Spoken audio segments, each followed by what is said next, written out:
Oasis Audio presents All is Calm by Colleen Coble. Read for you by Pam Turlow. Chapter 1. This is wrong on every count. Christmas was 3 weeks away. Did that mean nothing to these men? Lauren Everman darted into the barn and locked the padlock from the inside. Angel, the black stallion behind her, snorted when she rattled the chain to make sure it held. "Lauren, you unlock this door right now," ranch owner Charles McLeod yelled from outside the barn. "You know it has to be done." It wasn't his fault. She backed away from the door and went to stand near Angel's stall. "It's okay, boy. I won't let anyone hurt you." "The vet can't stay any longer. We can do this nice and humane, or I'll just have to shoot him later." Her boss pounded on the door. "I'm telling you, it wasn't his fault. Someone shot him full of some kind of drug. I saw it." She had no real hope McLeod would listen to her. Trouble always seemed to find her no matter what she did or how hard she tried. She'd already tried to tell him about the shadowy figure she'd seen 2 days ago and the bullet that had come whizzing by her head. He claimed she was being dramatic and just wanted attention. She knew better. Angel would never hurt anyone on purpose. As if to contradict her, the stallion bit down on her arm hard enough to make her wince. She jerked out of his way. Poor fellow. Angel was stressed. She moved down the length of the stall and checked the back door to make sure it was securely locked. It was. So were the windows. No one was getting in here unless she let them. McLeod shouted her name again, then peered through the window at her. She turned her back on him and flopped down in the hay. Might as well make herself comfortable. It was going to be a long night. Through one window, the sunset put on a spectacular show. She focused on it and tried to tune out the angry men outside.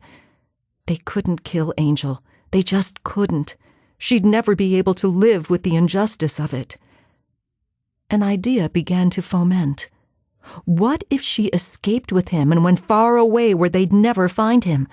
With Tanya's lies, the police had been questioning her about Dustin's death as if she was a suspect. But where could she go to find a safe haven? Bluebird Ranch. The notion popped into her head. She'd spent a life-changing summer there 12 years ago when she was 17. It was a terrific ranch that paired abused children with abused horses. When she was a foster kid, the place had been the one bright spot for her. There was always a place there for a good horse and a hard worker. She could get there in a day. All she had to do was get to El Paso, then head east to the Big Bend area of West Texas. She got up and dusted the hay off her jeans. She couldn't just steal the horse, though. The horse was worth $10,000. On second thought, if McLeod was prepared to put him down anyway, any money he got should make him happy. Her heart singing, she practically ran to her room, a tiny space in the back of the barn, and dug out her checkbook. She wrote out a check for $5,000, nearly cleaning out her account, and tucked the corner of the check under a lamp on the nightstand. Once they left her in peace, she'd make her getaway under cover of night. She grabbed her Stetson. It wouldn't be the first time she'd run. Brendan Waddell had always considered the Bluebird Ranch a little piece of heaven, and today was no exception when he parked his truck in the dirt drive and got out. He drew in a deep breath of mesquite and creosote, the finest scent on earth as far as he was concerned. The twinkling Christmas lights welcomed him. Allie Bailey, Rick's petite wife, bounced down the porch steps before he even managed to shut the door behind him. "You're late." Her tight hug told him he was welcome. Had to stop for gas, and to walk off the pain gripping his right leg, but he wasn't about to tell her that. He released her and stepped back, eyeing the huge tummy bulge under her sleeveless red top. "You look like you're about to pop." Her bright blue eyes widened. "How ungentlemanly of you to notice." Her laugh rang out. "It's a girl this time. Due end of December." "I bet Rick is over the moon." "Sure is. We'd both want a big family." He followed her toward the house, a sprawling home typical of its West Texas setting. White barns, outbuildings, and bunkhouses ranged over the property. This place was exactly what he needed. A young woman pushing a child in a tire swing under a large mesquite tree caught his attention. He'd seen her before somewhere, hadn't he? Or a picture of her, maybe. In his intelligence position with Special Ops, he read every bit of local news and unusual circumstances that came across his desk. She didn't seem to notice him staring as she pushed the little girl higher and higher. He nodded toward the two. "Who's that?" "Interested? I think she's single." Allie's impudent grin flashed up at him. Used to friends trying to marry him off, Brendan kept his face impassive. If he ignored the innuendos, they'd leave him alone sooner or later. "She just looks familiar. Was she here last time I came?" Allie shook her head as she mounted the steps to the house. "Lauren just arrived a couple of days ago looking for a job. She was a guest here years ago when she was a teenager. As luck would have it, we were in need of a new horse trainer. She's amazing with horses. It's like she speaks their language. Her letters of recommendation were impeccable, and Rick hired her on the spot." He spared one last glance at the brunette. The ponytail holding her dark hair emphasized her high cheekbones and expressive dark brown eyes. She looked over and caught his gaze. A tinge of color sprang to her face, and she turned away to attend to the little girl. "Her kid?" "No, one of our foster kids here for the summer." Allie opened the screen door. "Rick will be home in a few minutes. He ran to the feed store." When Brendan entered the living room, a whirlwind attacked his good leg. He lifted the 4-year-old into his arms, and little Matthew clung like a monkey. "Hey, squirt." The little boy puffed out his chest.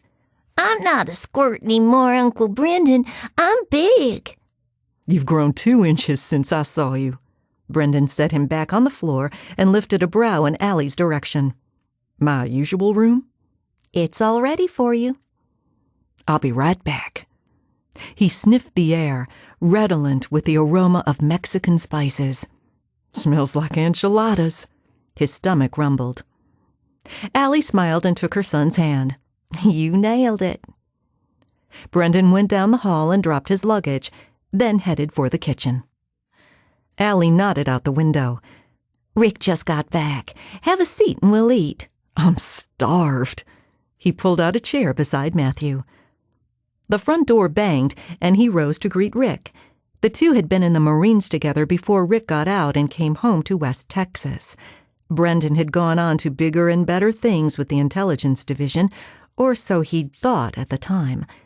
Now, looking at the happy family around him, Brendan wasn't so sure what he should decide this time. He could take a medical discharge or fight it and end up pushing papers the rest of his military career. Rick hadn't changed much in the 10 years they'd been friends. There was a few more lines around his blue eyes, but his rangy form was just as lean and muscular as ever. As Brendan shook Rick's hand, he noticed another figure behind him.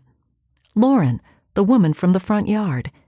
Their gazes locked for a moment, then she ducked her head and went to pull out the chair at the other end of the table. Rick glanced her way. "Lauren, he's not as surly as he seems. Smile, Brendan. I know you know how." Brendan blinked, then managed a grin. "I promise not to bite." Lauren's gaze came up, and a tiny smile lifted her lips. She was really a knockout up close. Perfect olive skin and eyes fringed with thick lashes. "Where are you from, Lauren?" He put the question out with practiced charm. She bit her lip and looked down at her plate.